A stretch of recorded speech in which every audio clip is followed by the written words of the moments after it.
राजा when और पृथु का चरित्र। श्री पराशर जी बोले, हे मैत्रेय, ध्रुव से उसकी पत्नी ने सृष्टि और भव्य को उत्पन्न किया और भव्य से शंभु का जन्म हुआ तथा सृष्टि के द्वारा उसकी पत्नी सुछाया ने रिपु, रिपुंजय, विप्र, वृकल और वृकतेजा नामक 5 निष्पाप पुत्र उत्पन्न किए। उनमें से रिपु के द्वारा बृहति के गर्भ से महातेजस्वी चाक्षुक का जन्म हुआ। चाक्षुक ने अपनी भार्या पुष्करणी से, जो वरुण कुल में उत्पन्न और महात्मा वीरण प्रजापति की पुत्री थी, मनु को उत्पन्न किया, जो 6ठे मनवंतर के अधिपति हुए। तपस्वियों में श्रेष्ठ मनु से वैराज प्रजापति की पुत्री नडवला के गर्भ में 10 महातेजस्वी पुत्र उत्पन्न हुए। नडवला से कुरु, पुरु, शतदुन्य, तपस्वी, सत्यवान, शुचि, अष्टिहोम, अतिरात्र तथा 9वां सुदुन्न और 10वां अभिमन्यु, इन महातेजस्वी पुत्रों का जन्म हुआ। गुरु के द्वारा उसकी पत्नी आग्नेय से अंग, सुमना, ख्याति, कृतु, अंगिरा और शिबी, इन 6 परम तेजस्वी पुत्रों को उत्पन्न किया। अंग से सुनीता के वेन नामक पुत्र उत्पन्न हुआ। ऋषियों ने उस वेन के दाहिने हाथ का संतान के लिए मंथन किया था। हे महामुने, वेन के हाथ का मंथन करने पर उससे वैन्य नामक महिपाल उत्पन्न हुए, जो पृथु नाम से विख्यात है और जिन्होंने प्रजा के हित के लिए पूर्व काल में पृथ्वी को दुहा था। श्री मैत्रेय जी बोले, हे मुनिश्रेष्ठ, परम ऋषियों ने वेन के हाथों को क्यों मथा, जिससे पराक्रमी पृथु का जन्म हुआ? श्री पराशर जी बोले, हे मुने, मृत्यु की सुनीता नाम वाली जो प्रथम पुत्री थी, वो अंग को पत्नी रूप से दी गई, ब्याही गई थी, उसी से वेन का जन्म हुआ। हे मैत्रेय, वो मृत्यु की कन्या का पुत्र अपने मातामह नाना के दोष से स्वभाव से ही दुष्ट प्रकृति का हुआ। उस वेन का जिस समय महर्षियों द्वारा राजपद पर अभिषेक हुआ, उसी समय उस पृथ्वीपति ने संसार भर में ये घोषणा कर दी कि भगवान यज्ञ पुरुष मैं ही हूं, मुझसे अतिरिक्त यज्ञ का भोगता और स्वामी हो ही कौन सकता है, इसलिए कभी कोई यज्ञ, दान और हवन आदि ना करे। हे मैत्रेय, तब ऋषियों ने उस पृथ्वीपति के पास उपस्थित हो पहले उसकी खूब प्रशंसा कर सांत्वना युक्त मधुर वाणी से कहा। ऋषिगण बोले, हे राजन, हे पृथ्वीपते, तुम्हारे राज्य और देह के उपकार तथा प्रजा के हित के लिए हम जो बात कहते हैं सुनो, तुम्हारा कल्याण हो। देखो, हम बड़े बड़े यज्ञों द्वारा जो सर्व यज्ञेश्वर देवाधिपति भगवान हरि का पूजन करेंगे, उसमें से, उसके फल में से तुमको भी 6ठा भाग मिलेगा। हे नृप, इस प्रकार यज्ञों के द्वारा यज्ञ पुरुष भगवान विष्णु प्रसन्न होकर हम लोगों के साथ तुम्हारी भी सकल कामनाएं पूर्ण करेंगे। हे राजन, जिन राजाओं के राज्य में यज्ञेश्वर भगवान हरि का यज्ञों द्वारा पूजन किया जाता है, वे उनकी सभी कामनाओं को पूर्ण कर देते हैं। वेन बोला, मुझसे भी बढ़कर ऐसा कौन है जो मेरा भी पूजनीय है? जिसे तुम यज्ञेश्वर मानते हो वो हरि कहलाने वाला है कौन? ब्रह्मा, विष्णु, महादेव, इंद्र, वायु, यम, सूर्य, अग्नि, वरुण, धाता, पुषा, पृथ्वी और चंद्रमा, इनके अतिरिक्त और भी जितने देवता शाप और कृपा करने में समर्थ हैं, वे सभी राजा के शरीर में निवास करते हैं। इस प्रकार राजा सर्वदेवमय है। ये ब्राह्मणों, ऐसा जानकर मैंने जैसी जो कुछ आज्ञा की है वैसा ही करो। देखो, कोई भी दान, यज्ञ और हवन आदि ना करे। हे द्विजगण, स्त्री का परम धर्म जैसे अपने पति की सेवा करना ही माना गया है, वैसे ही आप लोगों का धर्म भी मेरी आज्ञा का पालन करना ही है। ऋषिगण बोले, महाराज, आप ऐसी आज्ञा दीजिए जिससे धर्म का क्षय ना हो। देखिए, ये सारा जगत हवि, यज्ञ में हवन की सुई सामग्री का ही परिणाम है।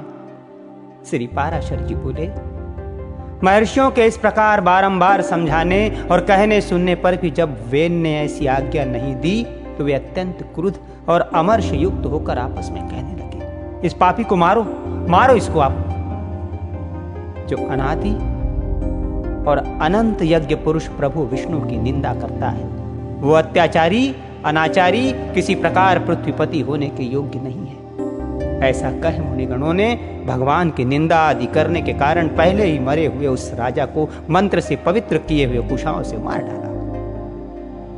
हे द्विज, तदनंतर उन मुनीश्वरों ने सब और बड़ी धूली उठती देखी। उसे देखकर उन्होंने अपने निकटवर्ती लोगों से पूछा, ये क्या है? उन पुरुषों ने कहा, राष्ट्र के राजाहीन हो जाने से दिन दुखिया लोगों ने चोर बनकर दूसरों का धन लूटना आरंभ कर दिया है। हे मुनिवरों, उन तीव्र वेग वाले परधनहारी चोरों के उत्पात से ही ये बड़ी भारी धूली उड़ती दिख रही है। तब उन सब मुनीश्वरों ने आपस में सलाह कर उस पुत्रहीन राजा की जंघा का पुत्र के लिए यत्नपूर्वक मंथन किया। उसकी जंघा के मथने पर उससे एक पुरुष उत्पन्न हुआ जो जले ठूंठ के समान काला, अत्यंत नाटा और छोटे मुख वाला था। उसने अति आतुर होकर उन सब ब्राह्मणों से कहा, मैं क्या करूं, मैं क्या करूं? उन्होंने कहा, निषिद्ध, बैठ। अतः वो निषाद कहलाया। इसलिए हे मुनि शार्दुल, उससे उत्पन्न हुए लोग विंध्याचल निवासी पाप परायण निषाद गण हुए। उस निषाद रूप द्वार से राजा वेन का संपूर्ण पाप निकल गया। अतः निषादगण वेन के पापों का नाश करने वाले हुए। फिर उन ब्राह्मणों ने उसके दाएं हाथ का मंथन किया। उसका मंथन करने से परम प्रतापी वेन सुवन पृथु प्रकट हुए, जो अपने शरीर से प्रज्वलित अग्नि के समान दैदीप्यमान थे। इसी समय आजगौ नामक आद्य सर्वप्रथम शिवधनुष और दिव्य बाण तथा कवच आकाश से गिरे। उनके उत्पन्न होने से सभी जीवों को अति आनंद हुआ और केवल सत्पुत्र ही जन्म लेने से वेन भी स्वर्गलोक को चला गया। इस प्रकार महात्मा पुत्र के कारण ही उनकी पमु अर्थात नरक में रक्षा हुई। महाराज पृथु के अभिषेक के लिए सभी समुद्र और नदियां सब प्रकार के रत्न और जल लेकर उपस्थित हुए। उस समय आंगिरस देवगणों के सहित पितामह ब्रह्मा जी ने और समस्त स्थावर जंगम प्राणियों ने वहां आकर महाराज वैन्य वेन पुत्र का राज्याभिषेक किया। उनके दाहिने हाथ में चक्र का चिन्ह देखकर उन्हें विष्णु का अंश जान पितामह ब्रह्मा जी को परम आनंद हुआ। ये विष्णु भगवान के चक्र का चिन्ह सभी चक्रवर्ती राजाओं के हाथ में हुआ करता है। उनका प्रभाव कभी देवताओं से भी कुंठित नहीं होता।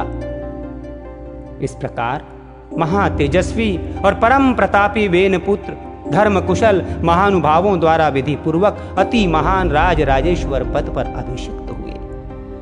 जिस प्रजा को पिता ने अप्रसन्न किया था, उसी को उन्होंने अनुरंजित प्रसन्न किया। इसलिए अनुरंजन करने से उसका नाम राजा हुआ। जब वे समुद्र में चलते थे तो जल बहने से रुक जाता था, पर्वत उन्हें मार्ग दे देते थे और उनकी ध्वजा कभी भंग नहीं हुई।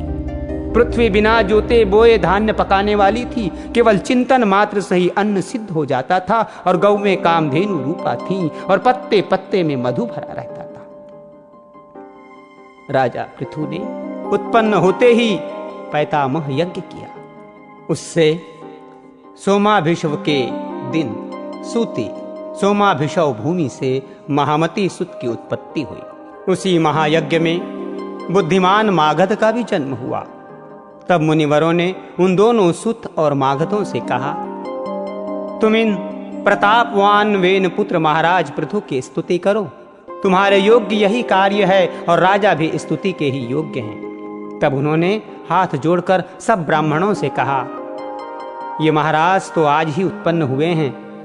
हम इनके कोई कर्म तो जानते ही नहीं हैं। अभी इनके न तो कोई गुण प्रकट हुए हैं, न यज्ञ ही विख्यात हुआ है और यश ही विख्यात हुआ है। फिर कहिए हम किस आधार पर इनकी स्तुति करें? ऋषिगण बोले, ये महाबली चक्रवर्ती महाराज भविष्य में जो जो कर्म करेंगे, इनके जो जो भावी गुण होंगे, उन्हीं से तुम इनका स्तवन करो। श्री पराशर जी बोले, ये सुनकर राजा को भी परम संतोष हुआ। उन्होंने सोचा, मनुष्य सद्गुणों के कारण ही प्रशंसा का पात्र होता है, अतः मुझको भी गुण उपार्जन करने चाहिए। इसलिए अब स्तुति के द्वारा ये जिन गुणों का वर्णन करेंगे, मैं भी सावधानता पूर्वक वैसा ही करूंगा। यदि यहाँ पर ये कुछ त्याज्य अवगुणों को भी कहेंगे तो मैं उन्हें त्यागूंगा। इस प्रकार राजा ने अपने चित्त में निश्चय किया। तदनंतर उन सुत और मागध दोनों ने परम बुद्धिमान वेदनंदन महाराज पृथु का उनके भावी कर्मों के आश्रय से स्वर सहित भली प्रकार स्तवन किया। उन्होंने कहा, ये महाराज सत्यवादी, दानशील, सत्य मर्यादा वाले, लज्जाशील, सहृदय, क्षमाशील, पराक्रमी और दुष्टों का दमन करने वाले हैं।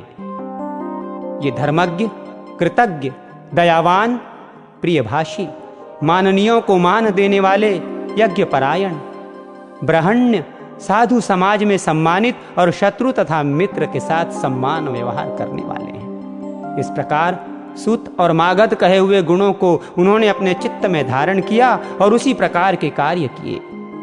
तब उन पृथ्वीपति ने पृथ्वी का पालन करते हुए बड़ी बड़ी दक्षिणाओं वाले अनेकों महान यज्ञ किए।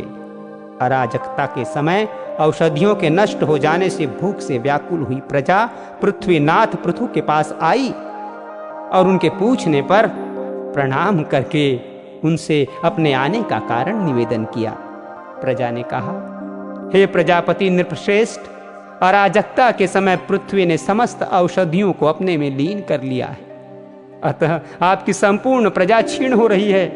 विधाता ने आपको हमारा जीवनदायक प्रजापति बनाया है, अतः क्षुधा रूप मनोरोग से पीड़ित हम प्रजाजनों को आप जीवन रूप औषधि दीजिए। श्री पराशर जी बोले, ये सुनकर महाराज पृथु अपना आजगव नामक दिव्य धनुष और दिव्य बाण लेकर अत्यंत क्रोध पूर्वक पृथ्वी के पीछे दौड़े। तब भय से अत्यंत व्याकुल हुई पृथ्वी गौ का रूप धारण कर भागी और ब्रह्मलोक आदि सभी लोकों में गई। समस्त भूतों को धारण करने वाली पृथ्वी जहां जहां भी गई वहीं वहीं उसने वेन पुत्र पृथु को शस्त्र संधान किए अपने पीछे आते देखा। तब उन प्रबल पराक्रमी महाराज पृथु से उनके वाण प्रहार से बचने की कामना से कांपती हुई पृथ्वी इस प्रकार बोली, हे राजेंद्र, क्या आपको स्त्री वध का महापाप नहीं दिख पड़ता जो मुझे मारने आप ऐसे उतारू हो रहे हैं? पृथु बोले, जहां एक अनर्थकारी को मार देने से बहुतों को सुख प्राप्त हो उसे मार देना ही पुण्यप्रद है। पृथ्वी बोली, हे नृपश्रेष्ठ, यदि आप प्रजा के हित के लिए ही मुझे मार डालना चाहते हैं तो मेरे मर जाने पर आपकी प्रजा का क्या आधार होगा? पृथु ने कहा, अरे वसुधे, अपनी आज्ञा का उल्लंघन करने वाली, तुझे मारकर मैं अपने योग्य बल से ही इस प्रजा को धारण करूंगा। श्री पराशर जी बोले, तब अत्यंत भयभीत एवं कांपती हुई पृथ्वी ने उन पृथ्वीपति को पुनः प्रणाम करके कहा, हे राजन, यत्न पूर्वक आरंभ किए हुए सभी कार्य सिद्ध हो जाते हैं, अतः मैं भी आपको एक उपाय बताती हूं, यदि आपकी इच्छा हो तो वैसा कीजिए। हे नरनाथ, मैंने जिन समस्त औषधियों को पचा लिया है उन्हें यदि आपकी इच्छा हो तो दुग्ध रूप से मैं दे सकती हूँ।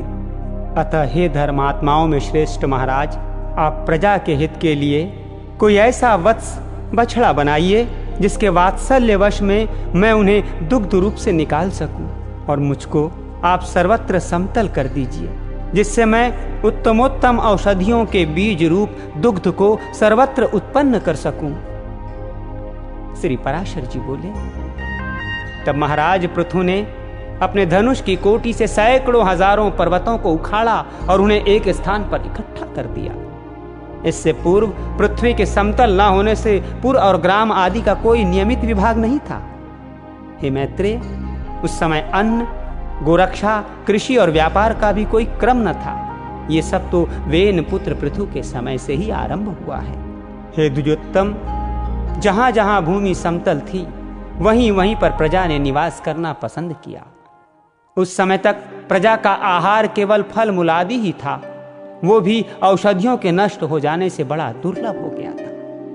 तब पृथ्वीपति पृथु ने स्वयंभू मनु को बछड़ा बनाकर अपने हाथ में ही पृथ्वी से प्रजा के हित के लिए समस्त धान्यों को दुहा। हे तात, उसी अन्न के आधार से अब भी सदा प्रजा जीवित रहती है। महाराज पृथु प्राणदान करने के कारण भूमि के पिता हुए, इसलिए उस सर्वभूत धारिणी को पृथ्वी नाम मिला।